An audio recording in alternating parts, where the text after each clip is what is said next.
नमस्ते बच्चों, नमस्ते बोलो। मेरे प्यारे बच्चों, इसके पहले वाला जो क्लास था वो ज्योमेट्री में हम लोग साबित किया था कि दो समानांतर रेखा को कोई तिर्यक छेदी रेखा काटती है तो एकांतर अंतःकोण समान होते हैं। आज वाला जो थ्योरम है वह थ्योरम जो है वह जस्ट उसका उल्टा है। वहां एकांतर कोण समान करना था, यहाँ एकांतर कोण दिया हुआ है, साबित करना है कि दो समानांतर रेखा है। जो एकांतर कोण आपका बना हुआ है ये दो समानांतर रेखा के अंदर है। तो यहाँ क्या आपको साबित करना है? रेखाएं समानांतर होती है। क्या साबित करना है? रेखाएं समानांतर। वहां क्या साबित किया था? वहां साबित किया था एकांतर कोण एकांतर अंतःकोण समान होते हैं। वहां हम लोग एकांतर कोण को समान किया था। आज उसको उल्टा है। वहां आपको एकांतर कोण अंतःकोण दिया हुआ है, आपको साबित करना है कि वो दो जो रेखाएं हैं वह समानांतर है। तो भाई सवाल आपका है, यदि एक तिर्यक रेखा दो रेखा, यहाँ क्या लिख रहा है? समानांतर यहाँ पर नहीं लिख रहा है। यहाँ देखिए क्या लिखा हुआ है? दो रेखाओं। समानांतर है क्या? नहीं है। दो रेखाओं को इस प्रकार काटे कि एकांतर अंतःकोण का युग्म मतलब होता है जोड़ा, युग्म के कोण बराबर हो तो दोनों रेखाएं समानांतर होती है। अर्थात आपको क्या साबित करना है? रेखाएं समानांतर होती है। समानांतर यहां साबित करना है, ए बी समानांतर सी डी, यही आपको साबित करना है। सबको समझ में आ रहा है ना? थ्योरम समझ में आ गया। अगला इसके पीछे वाला थ्योरम में क्या था वहां पर देखिएगा तो यहां पर जो रेखाओं का जगह पर दो समानांतर रेखा लिखा हुआ है, यहां क्या है? दो रेखा लिखा हुआ है। तो आपको क्या करना है? ये दो जो रेखाएं हैं उसको समानांतर आपको साबित करना है। समानांतर साबित करने के लिए आपको मैं शर्त बता चुका हूं। कौन सा शर्त है? तो पहला शर्त यह बताया था कि अगर संगत कोण समान होगा तब रेखाएं समानांतर होगी। याद करिए आप लोग, अभिगृहित बताया था ना, संगत कोण अभिगृहित। सब लोग जो हमारा क्लास किया है उसको अपना दिमाग में दौड़ाइए कि हमने क्या कहा था कि अगर संगत कोण समान होगा तो रेखाएं समानांतर होगी। पहला शर्त। दूसरा शर्त हम थ्योरम पर साबित कर चुके हैं कि एकांतर कोण अगर समान हो जाएगा तब भी रेखाएं समानांतर होगी। दूसरा शर्त, क्योंकि इसके पहले वाला थ्योरम हम लोग पढ़ चुके हैं कि दो समानांतर रेखाओं को कोई तिर्यक छेदी रेखा काटती है तो एकांतर अंतःकोण बराबर होते हैं। ये साबित कर चुके हैं थ्योरम 3 में। आज थ्योरम 4 में हमको साबित क्या करना है कि एकांतर कोण आपको दिया हुआ है तो आपको साबित करना है रेखाएं समानांतर होती है। चलिए ठीक है, अब जो आप देखते हो उसी को लिखना है। क्या देख रहे हैं भाई? ए बी और सी डी दो रेखा को पी क्यू एम तथा एन बिंदु पर क्या कर रही है? काट रही है। उसी को लिखिए।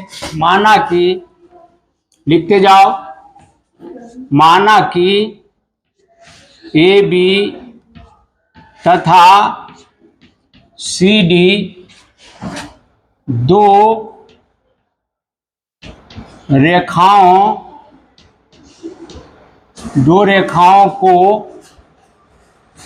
को पी क्यू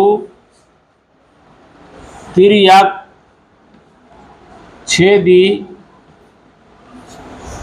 रेखा क्रमशः एम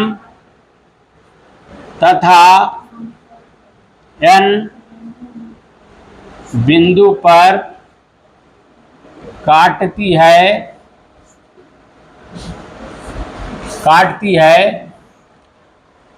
नहीं, बिंदु पर इस प्रकार लिखिएगा, इस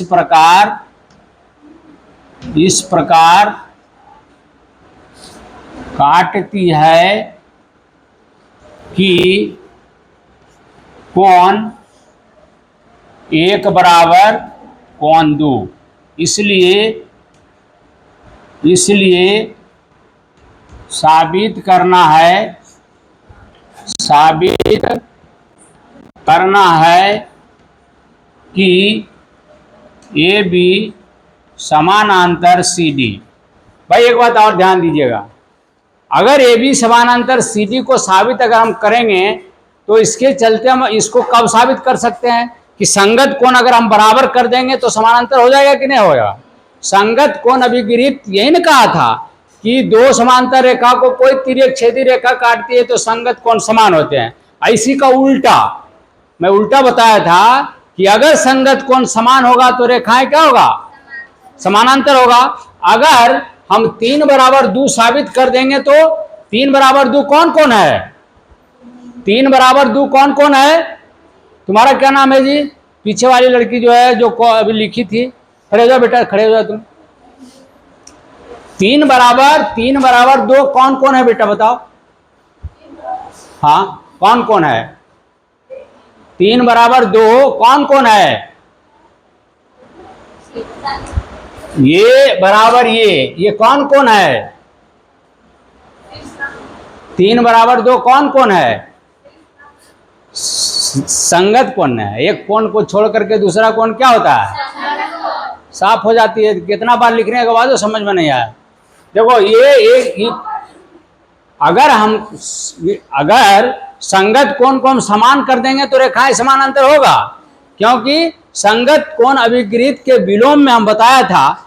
कब संगत कोण का विलोम क्या कहता है कि संगत कोण अगर समान हो जाएगा तो रेखाएं समानांतर हो जाएगी, यही नहीं कहता है। तो अगर हम 3 बराबर 2 अगर कर देंगे तो क्या समानांतर रेखा हो जाएगा कि नहीं हो जाएगा, होगा कि नहीं होगा। अगर 3 बराबर 2 हमारा संगत कोण है, असंगत कोण कहता है कि अगर संगत कोण समान होगा तो रेखाएं समानांतर होगी। ये तो पहले से हम लोग जानते हैं, नहीं जानते हैं। संगत कोण अभिगृहित का विलोम क्या है, संगत कोण अभिगृहित का विलोम है कि अगर संगत कोण समान होगा तो रेखाएं समानांतर होगी।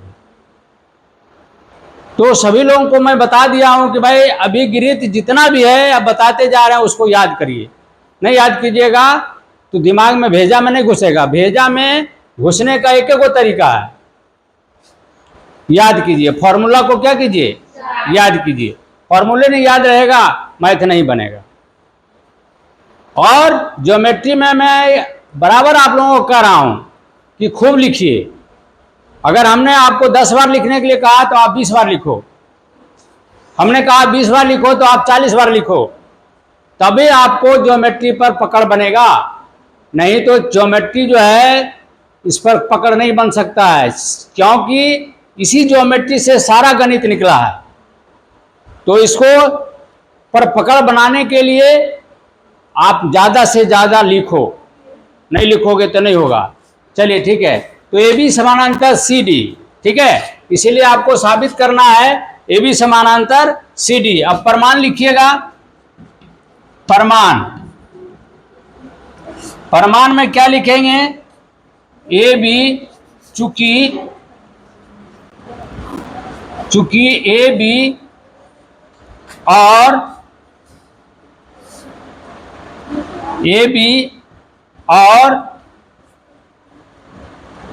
पी क्यू एक दूसरे को एम बिंदु पर काटती है।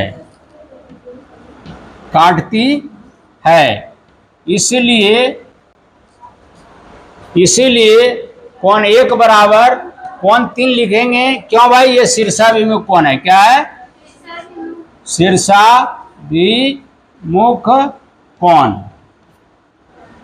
ठीक है।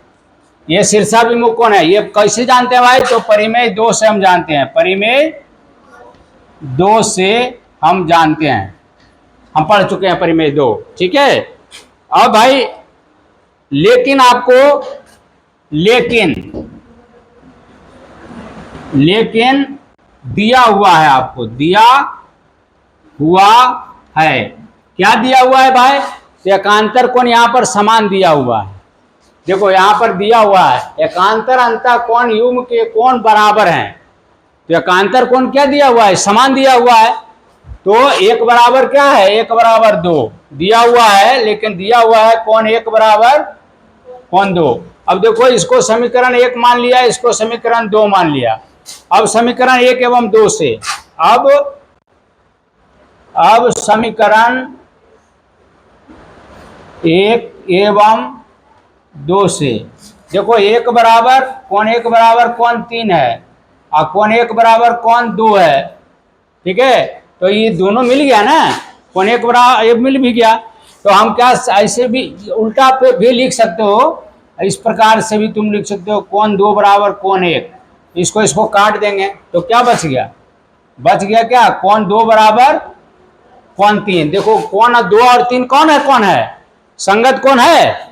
जब संगत कोण हम समान कर दिया तो रेखाएं समानांतर होगा, क्योंकि वो तो अभिगृहित हम बता चुके हैं कि संगत कोण अभिगृहित का उल्टा, जब कोण संगत कोण समान हो जाएगा तो रेखाएं समानांतर हो जाएगी।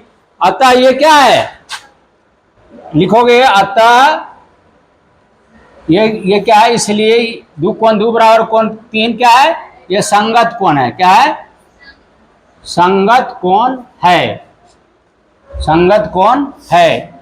इसलिए ए बी समानांतर सी डी। क्यों भाई, अभिगृहित संगत कोण अभिगृहित का विलोम, संगत कोण अभिगृहित का विलोम से जानते हैं। हो गया, प्रूव हो गया। अब यहाँ क्या लिख दोगे, प्रूफ, PROVED। ठीक है, समझ में आ गया। फिर एक बार देख लो, इधर सब लोग देख लीजिए, बाद में उतार लीजिएगा। यहाँ हमको साबित क्या करना है, यहाँ 2 रेखाएं दिया हुआ है। कैसा रेखा, 2 रेखा। हमको इसको साबित करना है कि समानांतर है। इसमें और क्या दिया हुआ है, एकांतर कोण का युग्म बराबर है। यहाँ एकांतर कोण 1 बराबर 2 होगा, या आप यहाँ 4 बराबर, यहाँ कुछ भी लिखो 5। ठीक है, तो 4 बराबर 5, तो ये दिया हुआ है। 1 बराबर 2 क्या है, दिया हुआ है। तो आपको साबित करना है कि ए बी समानांतर सी डी, रेखाएं समानांतर है। समानांतर होने के लिए 2 शर्त है। पहला शर्त था कि संगत कोण समान होगा तब रेखाएं समानांतर होती है। अगर रेखाएं समानांतर होगी तब संगत कोण समान होगा। तो यहाँ हमको संगत कोण अगर हम समान कर देंगे तो हमारा रेखाएं समानांतर लिख सकते हैं। ठीक है, तो जो देखते हो वही लिखना है। क्या देखते हैं, ए बी और सी डी 2 रेखाओं को वही तिर्यक छेदी रेखा पी क्यू एम तथा एन बिंदु पर क्या कर रही है, काट रही है। इसीलिए इसे कैसे काट रही भाई, तो एकांतर कोण समान है, इस प्रकार से काट रही है। उसी को लिखे हैं, माना कि ए बी तथा सी डी 2 रेखाओं को पी क्यू तिर्यक छेदी रेखा क्रमशः एम तथा एन बिंदु पर इस प्रकार काटती है कि कोण 1 बराबर 2। मतलब ये किस प्रकार से काट रहा है, इस प्रकार से काट रहा है कि एकांतर कोण बराबर है। तो इसलिए लिखेंगे 1 बराबर 2। इसलिए आपको साबित करना है ए बी समानांतर सी डी। अब ए बी समानांतर सी डी साबित करने के लिए हम संगत कोण अगर समान कर देंगे तो रेखाएं समानांतर होगी। अब प्रमाण में हमको क्या है भाई, तो देखो प्रमाण में हम लिखे हैं कि ए बी रेखा को पी क्यू रेखा तिर्यक छेदी रेखा काट रही है। तो 2 रेखाओं को परस्पर काटता है तो शीर्षाभिमुख कोण क्या होता है, बराबर होता है। ये थ्योरम कौन है, 2 है। थ्योरम 2 हम बता चुके हैं कि 2 परस्पर रेखाएं काटती है तो शीर्षाभिमुख कोण समान होता है। अर्थात ए बी को पी क्यू रेखा एम बिंदु पर अगर काट रही है तो 1 बराबर 3 लिख सकते हैं। क्यों भाई, ये शीर्षाभिमुख कोण है। क्या है, शीर्षाभिमुख कोण है। तो इसीलिए हम लिख दिया कि चूंकि ए बी और पी क्यू एक दूसरे को एम बिंदु पर काटती है, इसलिए 1 बराबर कोण 3 क्या है भाई, तो शीर्षाभिमुख कोण। क्योंकि शीर्षाभिमुख कोण हम परिमेय 2 से साबित कर चुके हैं। तो हम ये भी लिख सकते हो, परिमेय 2 से भी लिख सकते हो, या शीर्षाभिमुख कोण लिखोगे, दोनों चलेगा। तो हम परिमेय 2 से ये साबित कर चुके हैं। लेकिन आपको सवाल में दिया हुआ है, सवाल में क्या दिया हुआ है भाई? तो सवाल में आपको दिया हुआ है 1 = 3, सॉरी 1 = 2 दिया हुआ है। सवाल में क्या दिया हुआ है? हाँ, सवाल में आपको दिया हुआ है 1 = 2। इसको समीकरण हम 1 मान लिया, इसको समीकरण 2 मान लिया। अब समीकरण 1 एवं 2 से लिखिएगा कौन 1 = 3 और कौन 2 = 1। एक एक काट दिया तो बचा गया कौन 2 = 3 बचा। 2 और 3 कैसा कौन है? संगत कौन है। क्या है? संगत कौन। जब संगत कौन समान होता है तो रेखाएं समानांतर होती है, इसीलिए हम लिख सकते हैं AB समानांतर CD। That's all. मैं समझता हूं सभी लोगों को समझ में आ गया होगा। तो इसको कितना बार लिखना है? सभी बच्चों से मेरा निवेदन है कि जब तक आप 10 बार 5 बार नहीं लिखोगे आपको दिमाग में नहीं बनेगा। इसके बाद वाला जो क्लास हमारा होगा वह होगा परिमेय 5। 4 में पढ़ा चुका है, थ्योरम आपका 4 आज हो चुका है भारतीवन के किताब से, और स्टूडेंट फ्रेंड्स के किताब से इस थ्योरम का संख्या है आपका 8.3। ठीक है। बीटीसी में कुछ होगा, बीटीसी में मेरे सबल से इसका एनसीईआरटी के किताब में 6.3 है। इसका नामकरण 6.3 में किया गया है। इसी शब्दों के साथ आज का मेरा क्लास समाप्त होता है। जय हिंद, जय भारत।